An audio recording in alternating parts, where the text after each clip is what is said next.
दोस्तों, चाहे जो भी हो जाए लेकिन इस बार चैत्र नवरात्रि आने से पहले यह एक गुप्त चीज अपने घर जरूर ले आना। देखते ही देखते आपकी बदल जाएगी किस्मत। इतनी धन दौलत आएगी कि आप संभाल नहीं पाओगे। अगली आने वाली 7 पुश्तें भी बैठे बैठे खाएंगी। यदि आप चैत्र नवरात्रि आने से पहले अपने घर में यह एक चीज लाते हैं तो उसी दिन से आपके जीवन में चमत्कार शुरू हो जाएंगे। यकीन मानिए तो इस बार चैत्र नवरात्रि पर करके देख लीजिएगा। चैत्र नवरात्रि से पहले ले आना यह एक गुप्त चीज माँ जगदम्बा दौड़ी चली आएंगी। मैं भी यह चीज लाती हूँ, लाने से चूकना मत, भूलना मत। इसके बगैर माता का आगमन नहीं होता, इसीलिए आप वीडियो को पूरा देखें, आधा अधूरा ना देखें। यकीन मानिए दोस्तों, आपका जीवन ही बदल जाएगा और सफलता आपके कदम चूमेगी। जी हाँ, जैसा कि आप सभी लोग जानते हैं कि होली का पावन पर्व खत्म होने के बाद अब चैत्र नवरात्रि की तैयारियां जोरों शोरों के साथ शुरू हो चुकी हैं और चैत्र नवरात्रि आने में बस कुछ ही दिन बचे हुए हैं। कई बड़े पंडित ज्योतिष इस दिन का विशेष इंतजार करते हैं, इसीलिए आप लोग भी चैत्र नवरात्रि आने से पहले चुपचाप अपने घर में यह एक गुप्त चीज ले आना और हमारे बताए अनुसार इसका सही से उपयोग कर लेना। जन्म जन्मांतर की गरीबी दूर हो जाएगी। साल भर पूजा पाठ टोने टोटके उपाय करते रहते हैं, थक जाते हैं और आपको जरा सी भी फायदा नहीं होती है, तो गुरु जी ने चैत्र नवरात्रि पर किया जाने वाला बहुत ही विशेष और रामबाण उपाय बताया है, जो कि आपकी किस्मत को बदल कर रख देगा। इसीलिए आप लोग 10 से 15 मिनट का समय निकाल कर इस वीडियो को पूरा जरूर देख लेना। आगे आपकी मर्जी। पूज्य गुरु जी ने कहा है कि वास्तु शास्त्र में कुछ ऐसी भी शुभ चीजें के बारे में बताया गया है जिन्हें चैत्र नवरात्रि आने से पहले घर ले आने से जीवन में चल रही गरीबी दूर होती है। जो भी भाई या माताएं बहनें या वीडियो को देख रही है तो यह समझो कि किस्मत से आपको यह वीडियो प्राप्त हुआ है। और यदि आप बिना किसी को बताए चैत्र नवरात्रि से पहले अगर आप यह एक चमत्कारी गुप्त चीज ले आते हैं तो आपकी किस्मत उसी दिन से चमक उठेगी। तो दोस्तों, हर कोई चैत्र नवरात्रि से पहले ये एक चीज जरूर लाकर अपनी किस्मत को चमका चुका है। अब आपकी बारी है, इसीलिए आप वीडियो को पूरा ही देख लीजिएगा, आधा अधूरा ना देखें। पूज्य गुरु जी कहते हैं कि अगर आप 2025 की चैत्र नवरात्रि में अपनी गरीबी को दूर करने का सपना देख रहे हैं तो अब आपका यह सपना जल्द ही पूरा होने वाला है, क्योंकि इस बार की चैत्र नवरात्रि पूरे के पूरे 155 वर्षों के बाद में शुभ संयोग के साथ आई है। इसीलिए दोस्तों, चैत्र नवरात्रि आने से पहले यदि आप यह एक गुप्त चीज ले आते हो तो हमारे बताए अनुसार उसका सही उपयोग कर लेते हो तो उसी वक्त से आपकी गरीबी और कंगाली दूर हो जाएगी। लेकिन दोस्तों, आगे की जानकारी बताने से पहले एक रिक्वेस्ट करती हूँ कि आप लोग मेरे चैनल पर यदि नए हैं तो चैनल को सब्सक्राइब जरूर कर लीजिए और एक लाइक करके ही जाइएगा। इससे पहले हम आपको चैत्र नवरात्रि के बारे में थोड़ी सी जानकारी बता देती हूँ। इस बार चैत्र नवरात्रि का शुभ मुहूर्त, पूजा पाठ या सही समय क्या रहेगा, नवरात्रि कब से कब तक शुरू है और कब समाप्त होगी, घट स्थापना और कलश स्थापना का सही समय क्या रहेगा और कन्या पूजन किस दिन किया जाएगा और रामनवमी किस दिन मनाई जाएगी, यह संपूर्ण जानकारी के लिए हमारे साथ अंत तक बने रहिए और कमेंट बॉक्स में जय माता लक्ष्मी जरूर लिख दीजिए। तो 2025 में चैत्र नवरात्रि कब है और शुभ मुहूर्त कब से कब तक है। तो इस बार चैत्र नवरात्रि में हाथी पर माँ दुर्गा सवार होकर आ रही हैं। अब ढोल नगाड़े सजाइए, खुशियां आपके घर आने वाली हैं।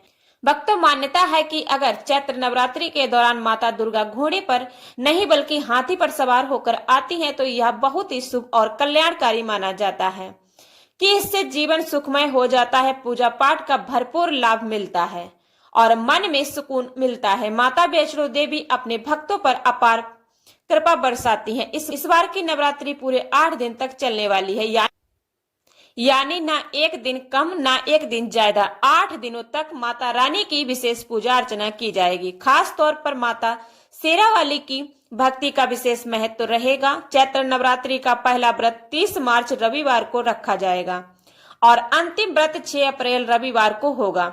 इसी दिन कन्या पूजन भी किया जाएगा। घट स्थापना के शुभ मुहूर्त की बात करें तो 30 मार्च को सुबह 6:01 से लेकर 10:02 तक रहेगा। वही दूसरा कलश स्थापना का समय रहेगा दोपहर 12:01 से लेकर 12:50 तक रहेगा। इस समय आप अपनी पूजा पाठ और घट स्थापना कर सकते हैं। इस बार नवरात्रि के 8 दिनों में 31 मार्च को 2 व्रत एक साथ पड़ रहे हैं, यानी कि ऐसे में यह नवरात्रि 8 दिन की होगी। पूज्य गुरु जी कहते हैं कि नवरात्रि में घर में कुछ चीजें लाने से माता रानी अत्यंत प्रसन्न होती हैं और अपने भक्तों की सभी मनोकामनाएं पूरी करती हैं। कहा जाता है कि यदि आप नवरात्रि में विशेष चीजों को घर में लाकर रखती हैं तो माँ जगदम्बा स्वयं आपके घर की रक्षा करती है और दरिद्रता दूर होती है। तो निर्धन है वह भी इस चैत्र नवरात्रि पर समृद्धि पा सकता है। इसीलिए इस चैत्र नवरात्रि के दौरान भक्त और श्रद्धा से माता की आराधना करें और उनकी विशेष कृपा प्राप्त करें। आगे बढ़ने से पहले अगर आप भी चाहते हैं कि माता लक्ष्मी का आशीर्वाद आपके ऊपर सदैव बना रहे, आपके पति और बच्चों के ऊपर उनका आशीर्वाद हमेशा बना रहे, तो वीडियो को लाइक जरूर करें और आपके अपने चैनल AR हिंदी कहानी को सब्सक्राइब जरूर कर लें और कमेंट बॉक्स में माता लक्ष्मी जरूर लिख दें। देखिए दोस्तों, मैं हमेशा कहती हूँ कि नवरात्रि के दौरान माता रानी की सेविकाएं हमारे घर के द्वार पर आकर देखती है कि हम कितनी श्रद्धा और भक्ति से पूजा कर रहे हैं, कितना पाठ कर रहे हैं और किस प्रकार का भोग माता रानी के लिए अर्पित कर रहे हैं। साथ ही यह भी देखती हैं कि हम माता को प्रसन्न करने के लिए कौन सी विशेष चीजें अपने घर में ला रहे हैं। यह सारी जानकारी माता रानी तक पहुंचती है।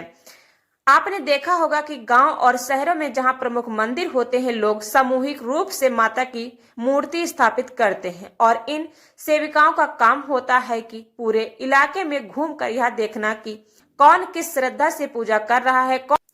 इसके बाद नवरात्रि के समापन के पहले माता रानी हमारे द्वारा किए गए कार्यों और भक्ति के आधार पर हमें आशीर्वाद देती हैं और हमें ज्ञान प्राप्त करती हैं। इसीलिए नवरात्रि के समय कुछ खास नियमों का पालन करना बेहद जरूरी है। इस समय हमें देर तक सोने से बचना चाहिए। शराब या किसी भी प्रकार के नशे का सेवन तो बिल्कुल भी नहीं करना चाहिए और साथ ही लहसुन प्याज जैसी तामसिक वस्तुओं से दूर रहना चाहिए। नवरात्रि के दौरान कुछ विशेष चीजें अपने घर में लाना माता रानी की विशेष कृपा प्राप्त होती है और इससे आपके घर में सुख समृद्धि बनी रहती है। तो चलिए अब मैं आपको बता देती हूँ कि इस नवरात्रि में कौन सी चीज घर में लानी चाहिए ताकि माता रानी प्रसन्न और आपके घर में धन सुख संपत्ति बनी रहे। इस पावन समय में अगर आप आर्थिक समस्याओं से निजात पाना चाहते हैं तो चांदी की कोई भी सामग्री लेकर उसे माता रानी को समर्पित करें। इस चांदी की वस्तु को आप 10वें दिन गंगा जल से स्नान कराकर लाल कपड़े में लपेट सकते हैं या फिर इसे चांदी की डिब्बी में डालकर अपने घर की तिजोरी में उत्तर दिशा में रख सकते हैं। इससे आपके घर में पैसे आने के रास्ते खुल जाएंगे और आपके घर में धन का आगमन शुरू हो जाएगा। दरिद्र से दरिद्र व्यक्ति भी धनवान बन सकता है। भक्तों, अगर आप योग की प्राप्ति की इच्छा करते हैं तो नवरात्रि के पहले दिन से लेकर आखिरी दिन तक गाय के घी की ज्योति जलाना ना भूलें। भक्तों, अब कुछ लोग ऐसे होते हैं जिनके पास खुद का घर नहीं होता है। वो चाहते हैं कि माता रानी की कृपा से उनका अपना घर हो जाए। इसके लिए छोटा सा मिट्टी का घर खरीद कर लाकर उसे माता रानी को समर्पित करें या आप इसे खुद भी बना सकते हैं। जब नवरात्रि का समय समाप्त हो जाएगा तो आप देखेंगे कि आपकी यह इच्छा पूरी हो जाएगी और आपको अपना घर मिल जाएगा। बस लालच से बचे रहें और चुपचाप अपनी भक्ति को सच्ची निष्ठा से करें। अब भक्तों, अगर आप नौकरी में प्रमोशन चाहते हैं तो 3 नारियल लेकर घर घर में रखें और नवमी के दिन इसे मंदिर में चढ़ाकर आइए।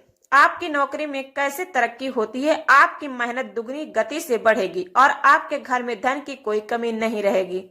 यदि आप चाहते हैं कि नवरात्रि के इस पावन समय में एक मौली धागा खरीद कर उसे 9 गांठ लगा ले। अब हर गांठ के साथ आपको 9 प्रकार की अपनी मनोकामनाएं बोलनी है। साथ ही 9 दुर्गा का ध्यान करते हुए 9 गांठें लगानी है। फिर इस धागे को माता रानी को समर्पित कर दे, यानी कि भेंट कर दे। इस उपाय से आपकी 9 प्रकार की इच्छाएं पूरी होती हैं और माता रानी आपसे बहुत ही प्रसन्न होती है, जिससे आपको अपार लाभ प्राप्त होता है।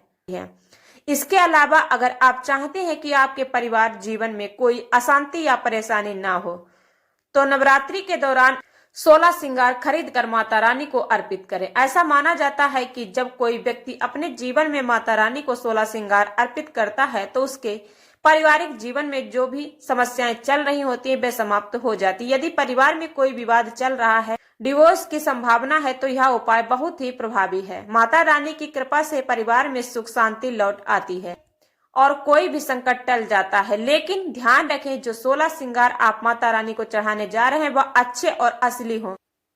मार्केट में कुछ ऐसे केमिकल वाले श्रृंगार होते हैं जो बहुत सस्ते होते हैं, लेकिन उनकी गुणवत्ता सही नहीं होती। इसीलिए जो भी श्रृंगार आप माता रानी को समर्पित कर रहे हैं सही ही गुणवत्ता वाले हो, ताकि उनका असर आपके जीवन में सकारात्मक हो।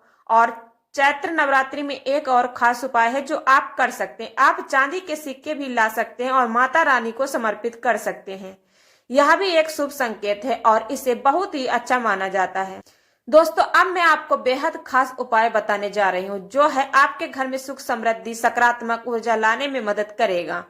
शास्त्र में मोर पंख और एक अत्यंत शुभ बलवर्धक तत्व माना गया है। खासकर नवरात्रि के समय अगर आप घर में मां सरस्वती के प्रिय मोर पंख को स्थापित करते हैं तो यह आपके घर में रहने वाले विद्यार्थियों की पढ़ाई की क्षमता को तीव्र करता है और उनकी बुद्धि का विकास होता है और उनका मानसिक बल भी बढ़ता है। इससे न केवल पढ़ाई में सफलता मिलती है बल्कि व्यक्ति जीवन में शिक्षा के क्षेत्र में कभी हार नहीं मानता है। इसके साथ ही मोर पंख घर में सकारात्मक ऊर्जा का संचार करता है और सकारात्मक शक्तियों को सोख लेता है। यह आपके घर में एक सकारात्मक वातावरण बनाता है और घर में नकारात्मकता को खत्म कर देता है। इसीलिए घर में मोर पंख रखने से वातावरण हल्का और शांतिपूर्ण बना रहता है, जो कि हर किसी के लिए बेहद लाभकारी है। अब चैत्र नवरात्रि के दौरान एक और खास उपाय है जिसे आपको अपने घर में जरूर कर लेना चाहिए।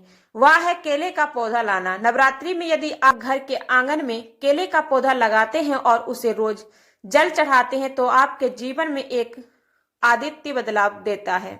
ऐसा माना जाता है कि केले के वृक्ष में स्वयं माता लक्ष्मी और भगवान नारायण निवास करते हैं। इस उपाय से घर में तरक्की होती है और नौकरी में भी प्रगति मिलती है। अगर आप सरकारी नौकरी की ओर देख रहे हैं तो इस उपाय को विशेष रूप से लाभकारी साबित हो सकता है।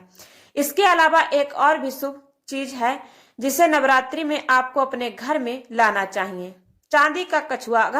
अगर आपके पास थोड़ा बहुत धन है तो चांदी का कछुआ अपने घर में जरूर लाकर रखें। चांदी का कछुआ घर में शांति और वैभव लाता है और साथ ही धन और संपत्ति की वृद्धि करता। इसके साथ ही आपके घर में माता रानी की कृपा को आकर्षित करता है, क्योंकि यह माता रानी की सेविका का प्रतीक होता है। माता रानी की सेविकाएं हमेशा देखती हैं कि भक्त अपने घर में क्या क्या लाकर समर्पित कर रहे। इसीलिए नवरात्रि के दौरान कुछ विशेष वस्तुएं घर में लाना बेहद शुभ माना जाता है। इसी के साथ माता रानी का आशीर्वाद प्राप्त करें। भक्तों, अगर आपको यह जानकारी पसंद आई हो तो कृपया इस वीडियो को लाइक करें और हमारे चैनल को सब्सक्राइब जरूर कर ले, ताकि आप ऐसे ही और रोचक और उपयोगी वीडियो देखते रहें। साथ ही बेल आइकन को जरूर दबाना ताकि हर नई नोटिफिकेशन सबसे पहले पहुंचती रहे आप लोगों के पास। Bye bye.